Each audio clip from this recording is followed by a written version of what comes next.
सोने का बना मंदिर। दोस्तों आज की इस वीडियो में मैं आपको सोने का बना मंदिर दिखाने जा रहा हूं। अगर अभी तक आपने हमारा चैनल सब्सक्राइब ना किया हो तो हमारे चैनल को सब्सक्राइब कर लीजिएगा और बेल आइकन का बटन प्रेस कर लीजिएगा। गोल्डन टेम्पल, इसको स्वर्ण मंदिर भी कहा जाता है। यह भारत के राज्य पंजाब के अमृतसर शहर में स्थित है और यहाँ का सबसे बड़ा आकर्षण है पूरा अमृतसर शहर स्वर्ण मंदिर के चारों तरफ बसा हुआ है। स्वर्ण मंदिर में प्रतिदिन हजारों श्रद्धालु और पर्यटक आते हैं। अमृतसर का नाम वास्तव में उस सरोवर के नाम पर रखा गया है जिसका निर्माण गुरु रामदास ने स्वयं अपने हाथों से किया था। यह गुरुद्वारा इसी सरोवर के बीचों बीच स्थित है। इस गुरुद्वारे का बाहरी हिस्सा सोने का बना हुआ है, इसलिए इसे स्वर्ण मंदिर के नाम से भी जाना जाता है। इसके कई सारे नाम हैं। इसको श्री हरि मंदिर साहिब भी कहते हैं और स्वर्ण मंदिर भी कहते हैं और गोल्डन टेम्पल भी कहते हैं। दोस्तों इसका बहुत बड़ा इतिहास रहा है, जैसा कि सिखों के चौथे गुरु रामदास जी ने इसकी नींव रखी थी। कुछ स्रोतों में यह कहा गया है कि गुरु जी ने लाहौर के एक सूफी संत मियाँ मीर से दिसंबर 1588 में इस गुरुद्वारे की नींव रखवाई थी। स्वर्ण मंदिर को कई बार नष्ट किया जा चुका है आक्रमणकारियों के द्वारा। आक्रमणकारियों ने स्वर्ण मंदिर को कई बार नष्ट किया है, लेकिन भक्ति और आस्था के कारण सिखों ने इसे दोबारा बना दिया। इसे दोबारा 17वीं सदी में भी महाराज सरदार जस्सा सिंह अहलूवालिया द्वारा बनाया गया था। उतनी बार इसको नष्ट किया गया है और उतनी बार बनाया गया है, उसकी हर घटना को मंदिर में दर्शाया गया है। अफगानिस्तान हमलावरों ने 19वीं शताब्दी में इसे पूरी तरह नष्ट कर दिया था। तब महाराजा रणजीत सिंह ने इसे दोबारा बनवाया था और इसे सोने की परत से सजाया था। सन 1984 में हिंदुस्तान के टुकड़े करने की मंशा रखने वाले एवं सैकड़ों निर्दोष हिंदू सिखों के हत्यारे आतंकी भिंडरावाले ने भी के केंद्र हरमंदिर साहिब पर कब्जा कर लिया था और इसे अपने ठिकाने के रूप में प्रयोग किया। शुरुआत में आस्था का सम्मान करते हुए सुरक्षा एजेंसी के लोग अंदर नहीं घुसे, लेकिन जब 10 दिनों तक यह संघर्ष चलता रहा तब सेना को मजबूरन में अंदर घुसकर ही इस आतंकी को खत्म करना पड़ा। आतंकी भिंडरावाले और उसके साथियों के पास से पाकिस्तान निर्मित सैकड़ों भारी हथियार जब्त किए गए हैं।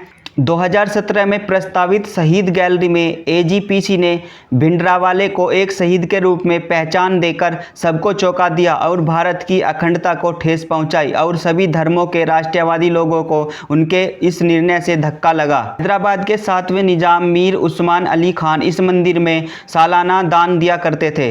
इसकी स्थापना कब हुई? लगभग 400 साल पुराना इस गुरुद्वारे का नक्शा खुद गुरु अर्जुन देव जी ने तैयार किया था। यह गुरुद्वारा शिल्प सौंदर्य की अनूठी मिसाल है।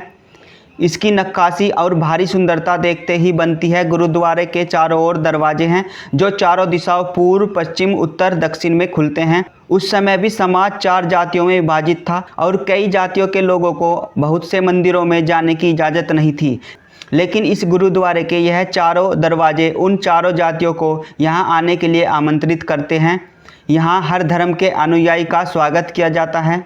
स्वर्ण मंदिर परिसर में 2 बड़े और कई छोटे छोटे तीर्थ स्थल हैं। ये सारे तीर्थ स्थल जलाशय के चारों तरफ फैले हुए हैं। इस जलाशय को अमृतसर, अमृत सरोवर और अमृत झील के नाम से जाना जाता है। पूरा स्वर्ण मंदिर सफ़ेद संगमरमर से बना हुआ है और इसकी दीवारों पर सोने की पत्तियों से नक्काशी की गई है। स्वर्ण मंदिर में पूरे दिन गुरबानी की स्वर लहरियाँ गूंजती रहती हैं। सिख गुरु को ईश्वर तुल्य मानते हैं। स्वर्ण मंदिर में प्रवेश करने से पहले वह मंदिर के सामने सर झुकाते हैं, फिर पैर धोने के बाद सीढ़ियों से मुख्य मंदिर तक जाते हैं। सीढ़ियों के साथ साथ स्वर्ण मंदिर से जुड़ी हुई सारी घटनाएं और इसका पूरा इतिहास लिखा हुआ है। स्वर्ण मंदिर एक बहुत ही खूबसूरत इमारत है। इसमें रोशनी की सुंदर व्यवस्था की गई है। मंदिर परिसर में पत्थर का एक स्मारक भी है जो जांबाज सिख सैनिकों को श्रद्धांजलि देने के लिए लगाया गया है। इसका द्वार, मंदिर के 4 द्वार हैं। इनमें से एक द्वार गुरु रामदास सराय का है।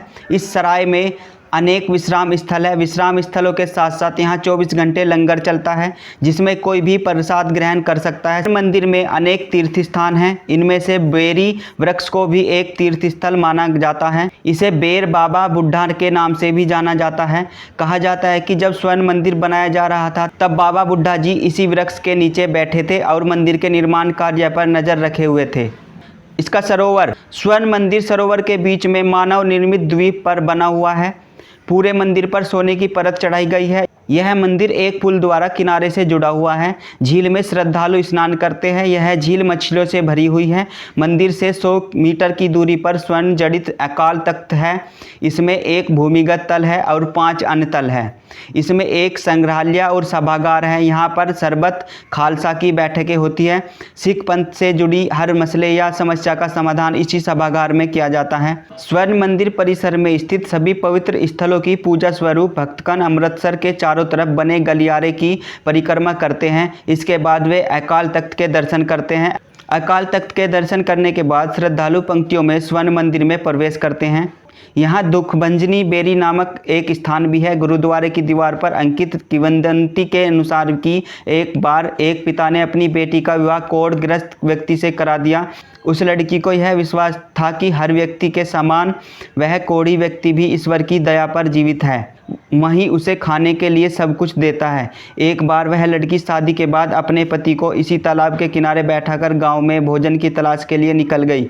तभी वहाँ अचानक एक कौवा आया। उसने तालाब में डुबकी लगाई और हंस बनकर बाहर निकला। ऐसा देखकर कोढ़ग्रस्त व्यक्ति बहुत हैरान हुआ। उसने भी सोचा कि अगर मैं भी इस तालाब में चला जाऊं तो कोढ़ से निजात मिल जाएगी। उसने तालाब में छलांग लगा दी और बाहर आने पर उसने देखा कि उसका कोढ़ नष्ट हो गया। यह वही सरोवर है जिसमें आज स्वर्ण मंदिर स्थित है। तब यह छोटा सा तालाब था जिसके चारों ओर बेरी के पेड़ थे। तालाब का आकार तो अब पहले से भी काफ़ी बड़ा हो गया है, तो भी उसके एक किनारे पर आज भी बेरी का पेड़ है। यह स्थान बहुत पावन माना जाता है। यहाँ भी श्रद्धालु माथा टेकते हैं। लंगर। गुरु का लंगर में गुरुद्वारे आने वाले श्रद्धालुओं के लिए खाने पीने की पूरी व्यवस्था होती है। यह लंगर श्रद्धालुओं के लिए 24 घंटे खुला रहता है। खाने पीने की व्यवस्था गुरुद्वारे में आने वाले चढ़ावे और दूसरे कोषों से भी होती है। लंगर में खाने पीने की व्यवस्था शिरोमणि गुरुद्वारा प्रबंधक समिति की ओर से नियुक्त सेवादार करते हैं। वे यहाँ आने वाले लोगों की सेवा में हर तरह से योगदान देते हैं। अनुमान है कि करीब 40,000 लोग रोज यहाँ लंगर का प्रसाद ग्रहण करते हैं।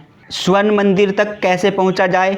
अमृतसर में अंतर्राष्ट्रीय स्तर का हवाई अड्डा है। वहां से टैक्सी करके गुरुद्वारे पहुंचा जा सकता है। अमृतसर दिल्ली से लगभग 500 किलोमीटर दूर राष्ट्रीय राजमार्ग 1 पर स्थित है। आसपास के सभी राज्यों के सभी प्रमुख नगरों से अमृतसर तक की बस सेवा उपलब्ध है। राष्ट्रीय राजमार्ग 1 पर किसी भी स्थान से 24 घंटे बसें चलती रहती हैं।